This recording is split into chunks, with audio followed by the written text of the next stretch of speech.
Hey there, pirates! Welcome aboard the Anime No Me channel. Today, we will talk about all the scars that marked Zoro's body and soul. Something that shaped him not only physically, but also emotionally as the swordsman of the Straw Hat Pirates. And we'll explore this in today's video. I hope for your support to help our crew win, and to do so, you just need to click the thumbs up button, leave a like, and subscribe to the channel. By doing this, you will win an incredible devil fruit, so just comment which fruit you want. Guys, Zoro has always had an interesting relationship with injuries because, unlike many other characters, these injuries are not just physical marks on his body, but also a reflection of his inner strength and his immense will to keep going, no matter the circumstances. From the moment he first appears in One Piece to the events that take place before the time skip, Zoro shows us how his injuries go far beyond simple scars. They are a symbol of his journey, the sacrifices made, and of course, his almost unshakable determination to achieve his goal of becoming the greatest swordsman in the world. We could start analyzing Zoro from the moment he is introduced in Chapter 3, where he already appears as someone willing to give everything for his beliefs and goals. The first major wound Zoro suffers early on comes from his confrontation with Captain Morgan. Zoro, even with all his strength, was in a completely submissive position, tied to a mast, practically unable to defend himself from a surprise attack. What I find interesting here is that he's already wounded from the beginning, not physically, but from the way his situation is portrayed, he is in a position of extreme vulnerability, and that, in a way, reflects a lot of who he was at the time. The fight against Captain Morgan itself in Chapter 5 isn't particularly dramatic in terms of direct injuries, but Zoro is the first to make it clear that he won't fall easily or give in to the pain. Zoro's first true injury, however, happens in Arlong Park, which is an important milestone in his journey as a swordsman. Although it isn't the most impactful moment for him physically, it's a key step in showing his relationship with pain and how he would deal with it in the future. During this arc, Zoro gets involved in several side battles, facing some members of Arlong's crew. He even goes through some risky situations, but nothing too dramatic. However, the turning point starts to happen later. He begins to feel the weight of being a warrior and the physical toll of all these battles. But what really marks Zoro and makes me think is what happens in Baratie when he faces Dracula Mihawk. By this point in the story, Zoro already has a growing reputation, but he's no match for Mihawk. The way Mihawk defeats him with a single strike is a crucial point for understanding Zoro's perspective on pain and sacrifice. It's not just about the wound he received, but about what it represents. The wound he takes from Mihawk, both a physical and psychological wound, leaves a scar on his torso from his shoulder. This also makes Zoro realize that despite being strong, he still has a lot to learn and endure before reaching his goal. And what's interesting here is Zoro's reaction. He doesn't let the immediate pain get to him. He understands the importance of this defeat, and deep down, he knows it's a necessary step for his growth. Then we come to one of the most impactful moments in Zoro's journey, which happens in Alabasta during his confrontation with Mr. 1 Dazbones. It's not just a physical fight, but a battle of ideals. After being severely injured by Dazbones, who has the power to turn his body into steel, Zoro faces a great challenge. The deep cuts he receives are more than a simple display of the enemy's strength. They represent Zoro's growth as a swordsman. At this moment, Zoro is not only fighting physically, but also overcoming himself, surpassing his own limitations and difficulties. I think this is where we see the true essence of the character, someone who doesn't let pain or injuries stop him. Even bleeding heavily, he doesn't give up on his goal, which is to become stronger. What follows, I would say, is one of the most iconic moments for Zoro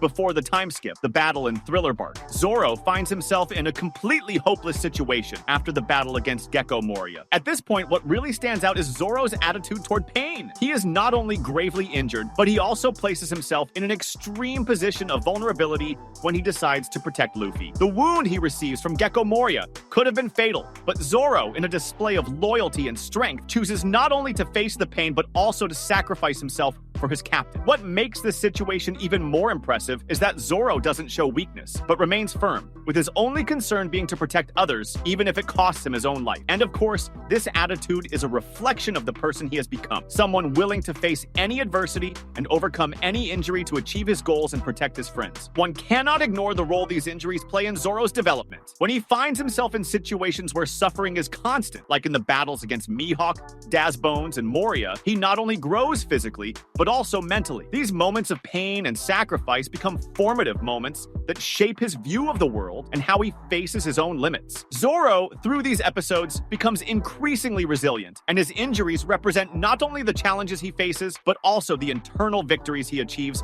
with every fight. I think it's interesting to observe how Zoro, even in the most desperate moments, does not allow himself to be consumed by pain. In Enia's lobby, for example, he is severely injured during his fight against the CP9, especially against Kaku. But what truly marks this arc is how Zoro deals with these injuries. He may be bleeding, tired, and exhausted, but he never shows weakness. The fight against the CP9 is a reflection of everything Zoro has learned up to that point. He not only fights with his sword, but with his spirit. And as always, he refuses to give up even when everything seems lost. Finally, in Sabaody Archipelago, we once again see Zoro putting himself in situations where physical suffering is almost inevitable. The confrontation against the pacifistas in the Tenryubito, although not a battle against enemies like Mihawk or Daz Bones, is still a test of endurance. At this point in the story, Zoro already bears a heavy load of previous injuries, but he remains steadfast, facing his opponents head-on without hesitation. This is something that repeats throughout the entire series. Zoro is a character who, although always injured, is not defined by the pain he feels. Instead, he is defined by how he deals with the pain. And after the time skip, Zoro enters a new phase of his journey, already arriving with a scar on his eye from his training with Mihawk, a period where the challenges and adversities become even more intense. The character's evolution is visible, and at the same time, the injuries he receives during this new phase of his story become increasingly representative of the depth of his inner strength. I think what is most fascinating after the time skip is how Zoro, despite becoming much stronger, still faces enemies that demand he surpass his own limits, often putting his life at risk. And it's interesting to note how, even after all his injuries and the lessons of the past, he continues with unwavering determination. The injuries Zoro suffers post-time skip reflect his evolution, and at the same time, the immense pressure he carries as the swordsman of Luffy's crew. One of the first significant moments after the time skip happens in the Fishman Island arc. Zoro, as always, finds himself in the midst of a fight to protect his friends and fulfill his mission. Even in an underwater environment with new difficulties imposed by the conditions of combat, he is challenged by powerful enemies. During this arc, he engages with several of Hody Jones's crew members, especially Hody and his subordinates. I think what stands out here is the way Zoro handles the pain and physical wear. The fight is not exactly a final confrontation with a world-class enemy, but it is a significant battle for Zoro, as he cannot underestimate his opponents. During the confrontations, Zoro is not physically defeated in a severe way, but he is visibly tired and marked by the battle. The wear is clear, and it forces him to use all his strength and experience to surpass his limits, something he has demonstrated several times on his journey. From Punk Hazard onwards, Zoro begins to face much stronger enemies, and this is where more serious injuries start to accumulate. When Zoro and the others enter Punk Hazard, they are confronted by formidable enemies, especially Caesar Clown, who uses the power of his scientific research to create dangerous monsters and weapons. Zoro, being who he is, ends up putting himself on the front lines to protect his comrades, resulting in a series of injuries throughout the arc. I think what's particularly interesting here is how Zoro begins to physically feel the impact of the more intense battles. Although he doesn't lose his composure, the injuries are a direct reflection of the battles he faces. When he faces Smiley, the situation isn't easy, and Zoro ends up taking direct blows to his body. But he maintains his stance as he always does, showing that even when injured, he doesn't back down. His ability to recover quickly and keep fighting is something that defines his journey post-time skip. But what really marks Zoro after the time skip, perhaps more than anything else, is his battle in Dressrosa, which is one of the most intense and crucial moments in his journey. During the Dressrosa arc, Zoro finds himself confronted by powerful enemies, including the Toby Roppo and Don Quixote do Flamingo. I think it's here that Zoro faces injuries that challenge not just his body, but also his spirit. He has to fight against adversaries like Pika, who have abilities that put his own physical endurance to the test. Zoro is brutally injured during these confrontations, with deep cuts that almost become routine in his battle life. But what's fascinating is that Zoro, despite the pain, always seems to be in a constant state of overcoming. Each time he is cut, each time the pain accumulates, he becomes stronger, more determined, and this is evident in his battles against the Don Quixote family members. The fight against Pika is particularly emblematic, and I think it stands out as an example of how Zoro, despite suffering significant injuries, always finds a way to get up and keep going. Pika, with his ability to manipulate giant rocks, places monstrous pressure on Zoro. But even in the face of such strength and resistance, Zoro doesn't give in. The battle is fierce, and Zoro ends up being physically crushed by rocks and giant forces, but he continues fighting with a bravery that knows no limits. The most serious injury occurs when Zoro receives a nearly fatal blow, but he, as always, keeps his head high and moves forward. It's interesting to note that this battle in particular represents a milestone in how Zoro handles injuries. Each cut and bruise he suffers only reinforces his determination, and he, more than ever, shows that pain is part of the journey, but not an obstacle. The whole Cake Island arc also brings a series of significant challenges and injuries for Zoro. After the confrontation with Big Mom and her subordinates, Zoro goes through a series of intense battles, and the injuries begin to accumulate. I would say that although the whole Cake Island arc wasn't the most focused on Zoro, it still showed an increase in the intensity of his battles. Zoro faces Big Mom's army and the Charlotte Pirates, which tests his endurance. The enemies are formidable, and Zoro finds himself forced to fight at a higher level than ever before. The cuts and injuries he receives are deep,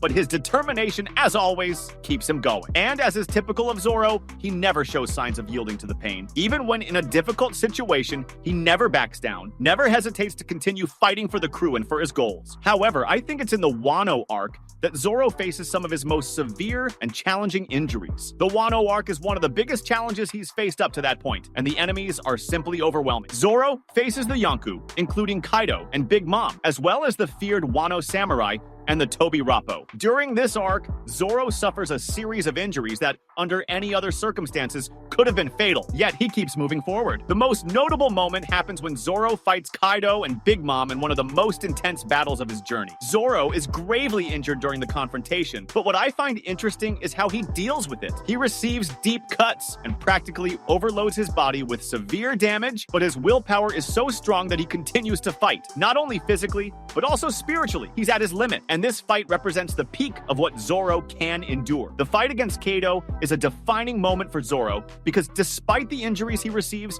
he shows no signs of weakness. He is confronted with Kaido's overwhelming power and the other members of Kaido's alliance, and the injuries accumulate. But Zoro, once again, proves that he's capable of continuing to face the challenges that arise. He may be in pieces, but his determination to fight alongside Luffy and his friends is what keeps him standing. Even in the face of unbearable pain, he finds the strength to continue, and that's what makes Zoro so imposing. I would say that the amount of injuries Zoro suffers after the time skip is significant, but it's not just about the injuries themselves. The way he handles them, what he learns from each fight, is what really defines his journey. Zoro isn't just someone who endures pain. He's someone who, with every injury, becomes stronger, more resilient, and more determined to achieve his goals. I think at its core, that's what makes Zoro one of the most interesting characters in One Piece. He never gives up, and his journey is ultimately about overcoming pain and becoming an even stronger version of himself, regardless of the obstacles that arise. That was today's content. We hope you liked it and want to share your opinion on the subject. Don't forget to share the video, give it a thumbs up, and I'll see you in the next video. Take care and stay amazing.